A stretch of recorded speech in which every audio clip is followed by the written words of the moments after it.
Bonjour à tous. Du monde sur les routes ce week-end. Bison futé, voire rouge pour les départs comme pour les retours partout en France. Le trafic est chargé en Auvergne-Rhône-Alpes et en Bourgogne-Franche-Comté.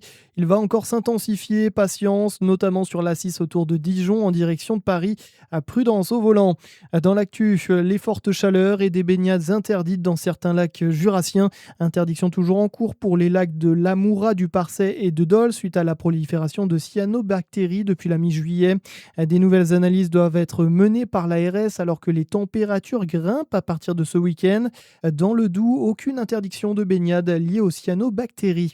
Sur le canal de Bourgogne ici, avec le manque d'eau, c'est la navigation qui est à l'arrêt. Sur certaines portions, impossible de faire du bateau. Le niveau est trop bas à cause de la chaleur, mais aussi suite à des travaux sur le réservoir principal du cours d'eau.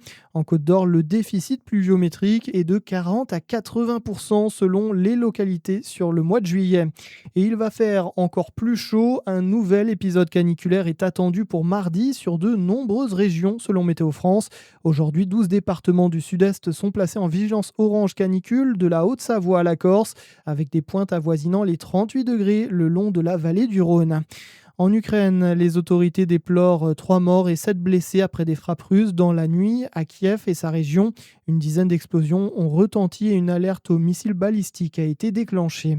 On finit avec le Tour de France. Kassia Niewiadoma s'est imposée au sommet du Mont Ventoux hier. Une belle étape. La Polonaise s'est emparée du maillot jaune. Cet après-midi, 172 km au programme pour les coureuses entre Sisteron et Nice. Et puis, un rendez-vous attendu pour les fans du DFCO. Aujourd'hui, c'est le grand retour des Dijonais en Ligue 2. Ils débutent leur saison à Montpellier ce soir. Coup d'envoi à 20h45.